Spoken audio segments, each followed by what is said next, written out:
Hello everyone, welcome to the economia. आज हम पढ़ेंगे एग्रीगेट डिमांड का पार्ट 2। ओके, लास्ट क्लास में हमने पढ़ा था इंट्रोडक्शन टू एग्रीगेट डिमांड। आज हम पढ़ेंगे उसका नेक्स्ट टॉपिक है कंजप्शन फंक्शन। कंजप्शन फंक्शन क्या होता है उसके बारे में जानेंगे और आगे बताते हैं आपको इस वीडियो में, देखते रहिए। तो हमारा टॉपिक है कंजप्शन फंक्शन। कंजप्शन फंक्शन होता क्या है? The functional relationship between consumption and income is called consumption function. यानी कि कंजप्शन का और इनकम का जो भी रिलेशनशिप होता है उसको हम क्या बोलते हैं? Consumption function. कहने का मतलब है किस इनकम के बेस पे कितनी कंजप्शन होती है या कंजप्शन के बेस पे हमारी इनकम कितनी है, हम वो देखते हुए करते हैं। तो इसको हम क्या बोलते हैं? कंजप्शन फंक्शन बोलते हैं। ठीक है, अब देखिए यहाँ पे मैंने लिखा है behaviour of consumption with respect to income. देखिए कैसे, यहाँ पे फर्स्ट बिहेवियर क्या है? There is always some minimum level of consumption even when income is equal to 0. This is called autonomous consumption. कहने का मतलब है कि हमारी इनकम जो है कुछ भी नहीं होगी, स्टिल हमारी क्या है? कंजप्शन होती है। यानी कि there is some minimum level of consumption even our income is nil. जैसा कि मैंने आपको लास्ट क्लास में एग्जांपल भी दिया था कि हम हमारे खर्चे नहीं, मतलब हमारी कुछ भी इनकम नहीं है बट स्टिल हमारे थोड़े बहुत खर्चे होते ही हैं। इसको हम क्या बोलते हैं? ऑटोनॉमस कंजप्शन बोलते हैं। ये पहला बिहेवियर है किसका? कंजप्शन का, जो आपको आगे भी काम आएगा। नेक्स्ट बिहेवियर देखिए, consumption is positively related to income. Consumption किससे रिलेटेड है? इनकम से। ठीक है, जैसे जैसे इनकम बढ़ेगी वैसे वैसे कंजप्शन बढ़ेगा एंड वाइस वर्सा, और जैसे जैसे इनकम घटेगी वैसे वैसे कंजप्शन क्या है हमारा? घटेगा। ठीक है, इस तरीके से ये हमारा जो है सेकंड बिहेवियर होता है किस चीज का? कंजप्शन का। ठीक है, थर्ड है हमारा the entire increase in Y during a particular period is not converted into C, a part of it is saved well. कहने का मतलब है जैसे जैसे हमारी इंक्रीज इन इनकम इंटायरली बढ़ती जाएगी एक पर्टिकुलर पीरियड के साथ, तो वो सिर्फ कंजप्शन में कन्वर्ट नहीं होगी। एक पर्टिकुलर पीरियड के बाद हम क्या करेंगे? उसमें से पैसा बचाना भी स्टार्ट कर देंगे। ठीक है, तो इस तरीके से हमारा क्या होता है? ये तीन बिहेवियर होते हैं किसके? कंजप्शन के। Okay, now come to the diagrammatic presentation. अब हम डायग्रामेटिक प्रेजेंटेशन की बात करते हैं। ठीक है, तो डायग्रामेटिक प्रेजेंटेशन में हम क्या करेंगे कि देखिए मैंने यहाँ पे एक स्केड्यूल बनाया हुआ है और यहाँ पे एक कर्व बनाया हुआ है। स्केड्यूल और कर्व दोनों से हम जानेंगे कि कंजप्शन फंक्शन का क्या बिहेवियर होता है। आइए देखते हैं। देखिए यहाँ पे एक स्केड्यूल है, इनकम एंड कंजप्शन। मैंने टेबल बनाई हुई है। जब इनकम 0 है कंजप्शन कितनी है? 20। जब इनकम 50 है कंजप्शन कितनी है? 60। जब इनकम 100 है कंजप्शन कितनी है? 100। जब इनकम 150 है तो कंजप्शन कितनी है? 140। अब यहाँ पे हम बात करेंगे क्या? ऑब्जर्वेशन की। देखिए क्या क्या ऑब्जर्वेशन इसके अंदर आती है। तो देखिए जब हमारी इनकम कुछ भी नहीं थी, ठीक है, तब हम क्या कर रहे थे? कुछ ना कुछ कंज्यूम कर रहे थे।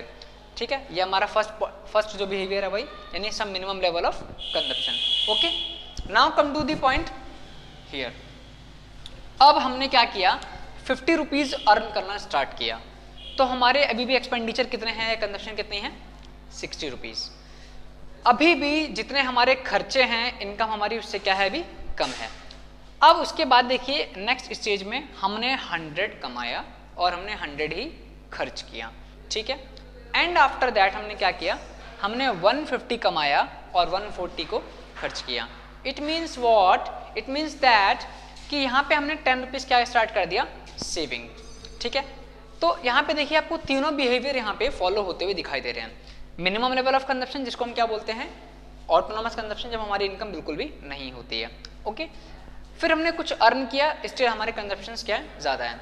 नाउ सेकंड पॉइंट पे आ जाइए। जैसे जैसे इनकम बढ़ेगी वैसे वैसे क्या है? कंजप्शन भी बढ़ेगी।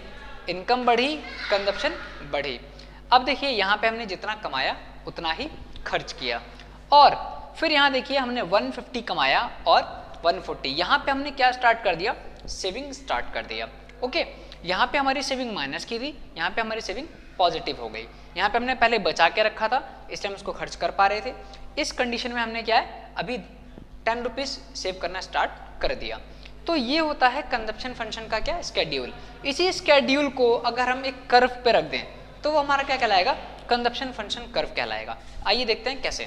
देखिए यहाँ पे मैंने डायग्राम बनाया हुआ है, नीचे हमारा इनकम है, यहाँ पे हमारा क्या है कंजप्शन है, एक्स एक्सिस पे इनकम और वाई एक्सिस पे कंजप्शन। देखिए यहाँ पे मैंने ये जो रिप्रेजेंटेशन दिया है 20 से लेकर के 180 तक दिया हुआ है, जो हमारा कंजप्शन का है। यहाँ पे हमारा 50 to 150 हमारा क्या है, ये इनकम है। अब देखिए यहाँ पे जब हमारी इनकम 0 है, ठीक है, इनकम की लाइन देखिए ये जा रही है और कंजप्शन की लाइन हमारी ये आ रही है। जब हमारी इनकम 0 है, कंजप्शन कितनी है 20 है, तो देखिए इनकम 0 है, कंजप्शन कितनी है 20 है। अब देखिए इनकम 50 हुई तो कंजप्शन कितनी होगी 60।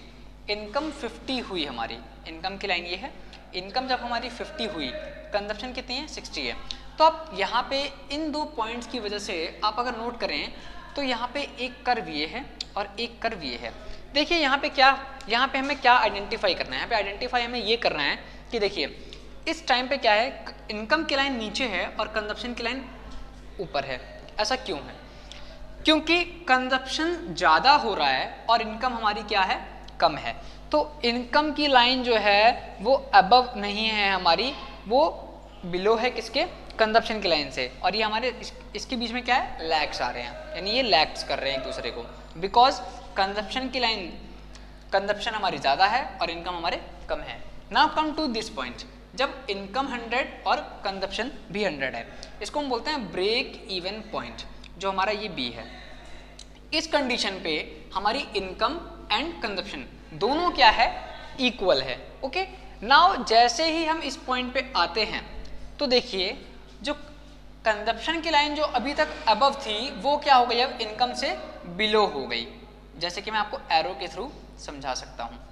ये एग्जैक्टली क्या हो रहा है, यहाँ पे इनकम हमारी ज़्यादा हो गई है और कंजप्शन हमारा कम हो गया है। तो इनकम ने क्या कर दिया है, income lags behind consumption, income ने कंजप्शन को पीछे कर दिया है और इस जगह पे हमारी सेविंग्स शुरू हो गई हैं।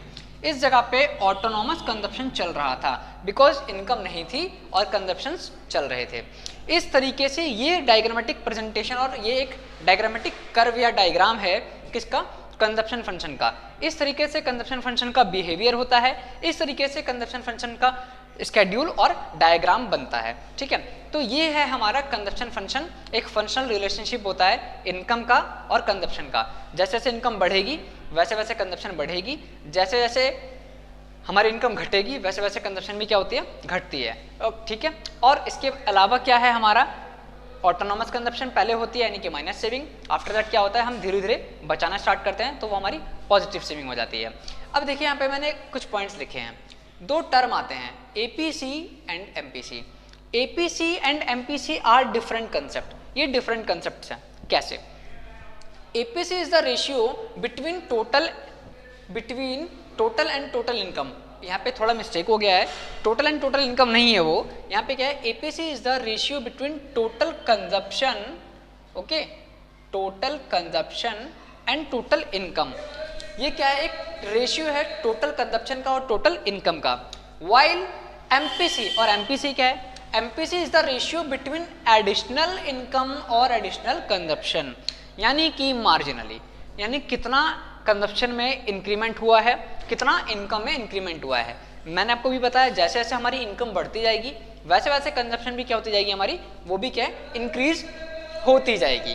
ओके, तो ये हमारा एपीसी एंड एमपीसी होता है। ठीक है, अब ये एक अलग अलग कंसेप्ट हैं। अब देखिए इन्हीं कंसेप्ट के बेस पे इनका फॉर्मुलेशन होता है, इनको फॉर्मुलेट किया जाता है। जब इनको फॉर्मुलेट किया जाएगा तो देखिए APC is equal to C upon Y, MPC is equal to delta C upon में डेल्टा वाई।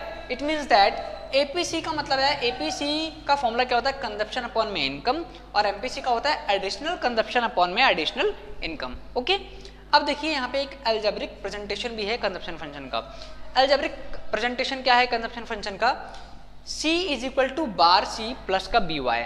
ये एक फॉर्मूला है कंजप्शन का या कंजप्शन फंक्शन का। क्या है इसके अंदर देखिए, बार C it stands for autonomous consumption. Bar C का मतलब होता है ऑटोनॉमस कंजप्शन, यानी कि हमारी मिनिमम लेवल ऑफ एक्सपेंडिचर होगा जीरो इनकम पे। Okay, B it means MPC, marginal propensity to consume, कितना एडिशनली हमने कंज्यूम किया है।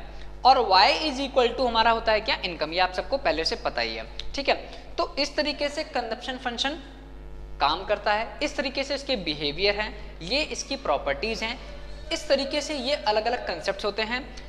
APC it means average propensity to consume, it means कि जो भी जनरली हमारा एवरेजली क्या है कंजप्शन हम करते जा रहे हैं। एंड MPC हमारा क्या है, MPC हमारा मार्जिनल है, इट मीन्स कि एडिशनल कितनी इनकम बढ़ रही है और एडिशनल हमारा कितना क्या है कंजप्शन बढ़ रहा है। ओके, तो ये है, मैंने आज की वीडियो में मैं इतना ही खत्म करता हूँ। आज हमने पढ़ा क्या कंजप्शन फंक्शन के बारे में। नेक्स्ट टॉपिक में हम पढ़ेंगे क्या सेविंग फंक्शंस के बारे में। इसमें हमने पढ़ा कैसे कंजप्शन होता है, स्टार्टिंग से लेके कैसे एंडिंग तक कैसे कंजप्शन होता है। पहले हमारी कंजप्शन जीरो लेवल पे थी, सॉरी मतलब कि इनकम जीरो लेवल थी, स्टिल हम कुछ ना कुछ कंज्यूम कर रहे थे। आफ्टर दैट हमारी जो सेविंग है वो पॉजिटिव हो गई, पहले माइनस सेविंग थी, अब पॉजिटिव सेविंग है। ठीक है, तो ये है हमारा क्या कंजप्शन फंक्शन। अब आज की वीडियो में इतना ही, आगे जानेंगे हम सेविंग फंक्शंस के बारे में। तब तक के लिए आप मेरा वीडियो देखते रहिए और do like, subscribe and share. Okay, and video अच्छी लगे और अगर आपका कोई डाउट हो तो प्लीज़ मुझे कमेंट सेक्शन में पूछिए। Okay, enjoy your video. Okay, bye bye.